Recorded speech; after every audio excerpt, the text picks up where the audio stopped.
Hi everyone. It's a beautiful day. It's Wednesday, 5th of September, 2017. It's the calm before the storm. I am enjoying this one last day at the beach. Tuesday, Wednesday happens to be my weekend because I'm here spending time with my youngest. So that's why I'm literally bumming around in the middle of the work week, but that's because I work usually the other days of the week. Anyhow, thank you so much for the positive responses that for the video last night. I have to admit I was very nervous about posting it, but I was very sort of overwhelmed and pleasantly surprised with the positive feedback, the comments, and I'm grateful that it resonated with you. Also had a lot of requests to address different topics, and also was told, that was great, but maybe perhaps pick one topic and stick to it. So I'll try, although I don't know if that's going to be possible because my mind goes all over the place. Wanted to talk to you about the concept of gratitude, and I figured what a great way to do it on the beach, right? What is this concept of gratitude that we hear so much about? And I think spirituality, religion, however you want to call it, I don't think any of that truly flourishes unless you live life on a foundation of gratitude. So how does that work? Well, yes, it's important to be grateful, but it's important also, it's powerful actually, to recognize the things that we're grateful for, that we're blessed with. So one of the things so for those of you who don't know, I'm a licensed clinical social worker. I'm a therapist, I'm an energy healer, I'm a theta healer, I'm getting trained as a hypnotherapist. I kind of stumbled into Reiki.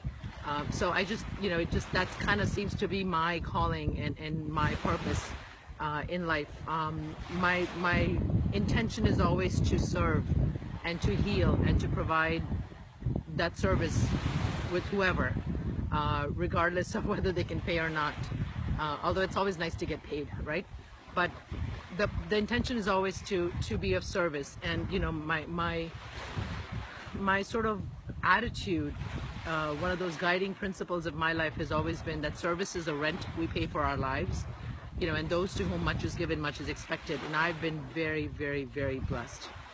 So thank God, shukr, alhamdulillah, for that.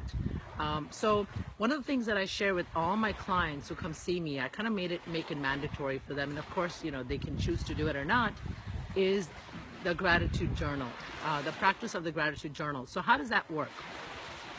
And people have said, well, basically what it works is you go pick a journal, you go to Ross or TJ Maxx or whatever, one of those places, and they sell journals for like $4.99, $5.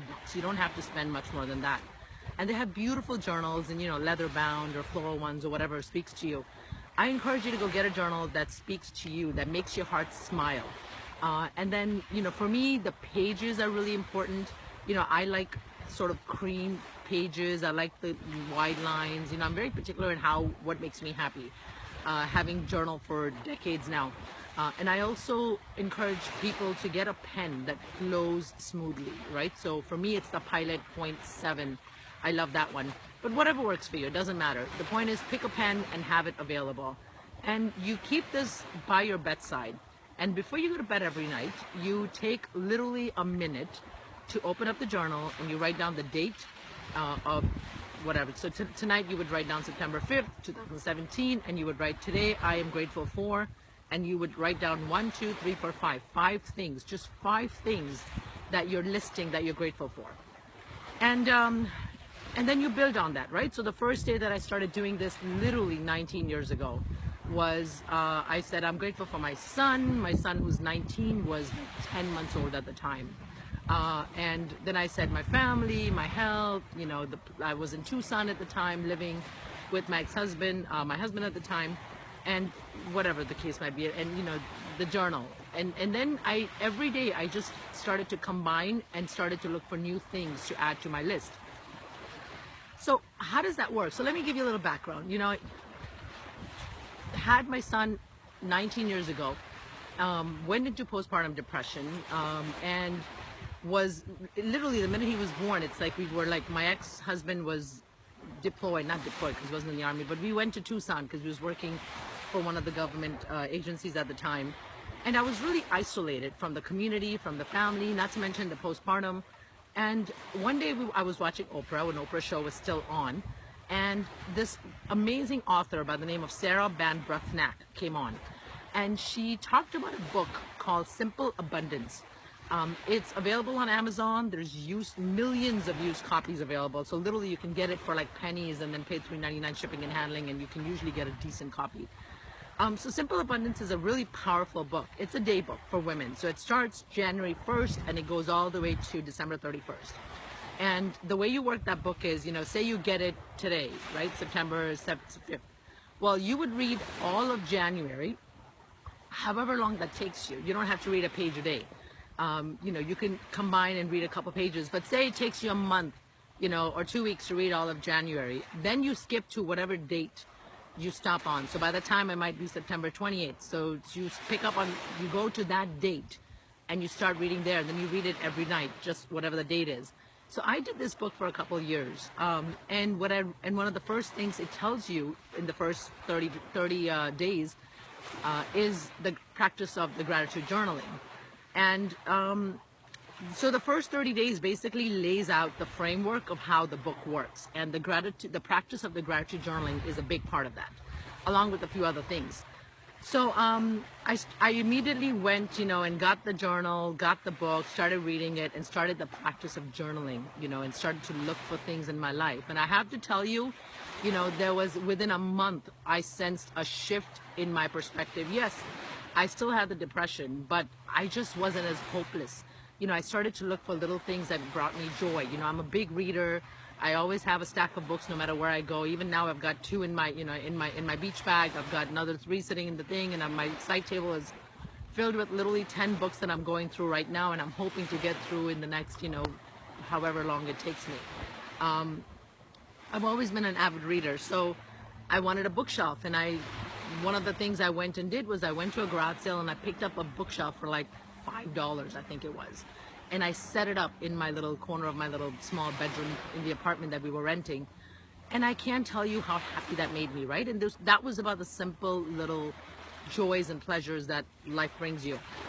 So the practice of gratitude is really, really powerful. I've had clients who said, well, what about if I just think it? Well, I'm sure thinking is great. Awesome. That's a great start. If that's all you're going to do, start there.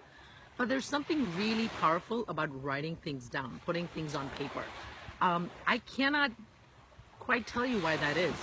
But it's just the way the gratitude works. It's all about energy. We're all energetic beings, and our minds are very powerful. So whatever we pay attention to tends to kind of expand in our lives, right? Whatever we focus on tends to get bigger.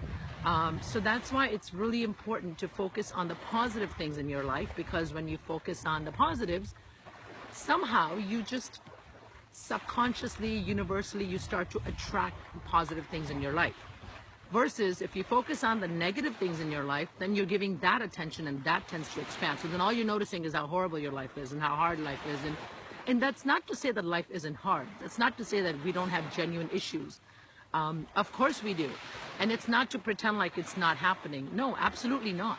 But the idea is to live in a state of grace and gratitude so that we can still be grateful for being alive, for being our health, for being healthy, for having our health, for having a roof over our head.